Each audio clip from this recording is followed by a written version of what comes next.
नमस्कार, मी सुवर्णा बुलेटिनमध्ये आपल्या सगळ्यांचं स्वागत। सुरुवातीला बातमी आर्थिक राजधानी मुंबईतून। मुंबईच्या मध्य रेल्वेवरील 5व्या आणि 6व्या रेल्वे मार्गिकेचं उद्घाटन आज पंतप्रधान नरेंद्र मोदींच्या हस्ते होत आहे। या मार्गिकेमुळे मध्य रेल्वेच्या प्रवाशांना मेल एक्सप्रेसचा वाटणारा अडथळा आता कायमचा दूर होणार आहे। 5व्या आणि 6व्या मार्गिकेमुळे प्रवाशांना मोठा दिलासा मिळणार आहे। दरम्यान 9.5 किलोमीटरच्या टप्प्यात मुंबई नागरी वाहतूक प्रकल्प 2 याच्या अंतर्गत रेल्वे आणि महाराष्ट्र सरकार यांच्यात समसमान खर्चानुसार विभाजन करण्यात आले आहे। 620 कोटी रुपयांचा हा प्रकल्प 2008 पासून बांधकामाला सुरुवात झाली असली तरी त्यामध्ये वन खात्याची परवानगी, जमीन अधिग्रहित करणे, लोकांचं पुनर्वसन करणे आणि सतत बिझी असलेल्या सेंट्रल रेल्वेच्या गाड्यांना अडथळा ठरू नये या पद्धतीने त्याचं नियोजन करणे अशी सगळी आव्हानं सांभाळत हा प्रोजेक्ट पूर्ण झालेला आहे। अखेर ही सगळी आव्हानं पार झाली। मार्गिका आता वापराकरता तयार झालेली आहे। पंतप्रधान नरेंद्र मोदी यांच्या हस्ते या 5व्या आणि 6व्या मार्गिकेचं उद्घाटन होणार आहे।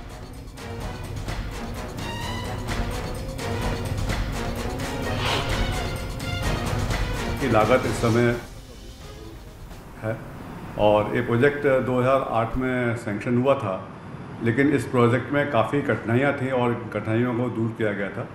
और इस प्रोजेक्ट के आने से जो हमारा एक मिसिंग लिंक था थाने से दीवा, कोयला से हमारी जो 5 और 6 लाइन हो चुकी हैं और दीवा से कल्याण भी 5 और 6 लाइन है। लेकिन जैसे मैंने बताया, ये हमारा थाने से दीवा जो है मिसिंग लिंक था। अब इसके कंप्लीट होने से कोयला से लेकर कल्याण तक आपको 5 और 6 लाइन मिलेंगी।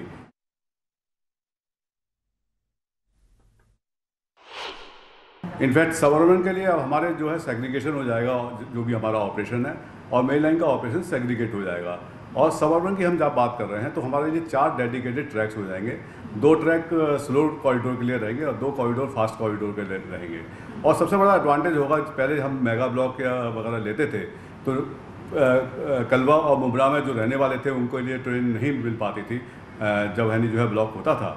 अब चारों लाइन हो जाने से ये प्रॉब्लम नहीं आएगी और उनको ऑल्टरनेट हमेशा जो है कलवा और मुब्रा पे उनको सुविधा मिलती रहेगी। पंतप्रधान नरेंद्र मोदी व्हिडिओ कॉन्फरन्सिंगद्वारे या मार्गिकेचं उद्घाटन करणार आहेत। हे उद्घाटन पाहता यावं याकरता कळवा, मुंब्रा आणि दिवा या ठिकाणी नागरिकांना पाहण्यासाठी व्हिडिओ स्क्रीन स्थानकाबाहेर ठेवण्यात आलेले आहेत।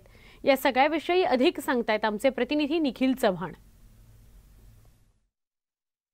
ठाणे ते दिव्या दरम्यानच्या 5व्या आणि 6व्या मार्गिकेचं काम आहे ते आता पूर्ण झालेलं आहे। याच मार्गिकेचं उद्घाटन आहे ते उद्या पंतप्रधान नरेंद्र मोदी यांच्या हस्ते होणार आहे। आता आपण आहोत ठाणे रेल्वे स्थानक या परिसरामध्ये आणि या इथे आपण पाहू शकतो अत्यंत जय्य तयारी आहे ती या ठिकाणी होत आहे। उद्या पंतप्रधान नरेंद्र मोदी, त्याचसोबतच राज्यपाल भगतसिंग कोश्यारी आणि मुख्यमंत्री उद्धव ठाकरे यांच्या माध्यमातून व्हिडिओ कॉन्फरन्सिंगद्वारे हे उद्घाटन होणार आहे। तर या ठिकाणी उद्या रेल्वे मंत्री आणि रेल्वे राज्यमंत्री हे देखील या ठिकाणी उपस्थित असणार आहे। गेले अनेक वर्ष आहे ह्या 5व्या आणि 6व्या मार्गिकेचं काम आहे ते रखडलेलं होतं आणि ह्याच मार्गिकेचं काम हे आता पूर्ण झालेलं आहे। त्यामुळे जे उद्घाटन आहे ते नक्कीच पंतप्रधान नरेंद्र मोदी यांच्या हस्ते जो हिरवा झेंडा दाखवून आहे तो होणार आहे। या ठिकाणी आपण अशी जय्य तयारी पाहू शकतो। आरपीएफचे जवान असतील किंवा रेल्वेचे अधिकारी असतील हे या ठिकाणी येऊन गेलेले आहेत आणि या संपूर्णपणे कामाचा आहे तो आढावा देखील घेतलेला आहे। या ठिकाणी आपण अधिकारी आहेत ते देखील पाहू शकतो। त्यासोबतच जनरल मॅनेजर आहेत लाहोटी हे देखील या ठिकाणी आलेले आहेत आणि या संपूर्णपणे कामाचा आहे तो आढावा हे या ठिकाणी घेत आहेत। ह्या कामासाठी अनेक जे मेगा ब्लॉक आहेत ते मेगा ब्लॉक घेण्यात आलेले होते। जवळपास 5 मेगा ब्लॉक मोठे हे या कामासाठी घेण्यात आलेले होते आणि या मेगा ब्लॉकच्या दरम्यान हे संपूर्णपणे जे काम आहे ते पूर्ण करण्यात आलेलं आहे। यामुळे भविष्य काळामध्ये जे रेल्वेचे प्रवासी आहेत त्यांच्या आणि रेल्वेच्या ज्या फेऱ्या आहेत त्या वाढणार आहेत आणि रेल्वेवरचा ताण कुठेतरी कमी झालेला पाहायला मिळणार आहे। निखिल चव्हाण, न्यूज 18 लोकमत, ठाणे।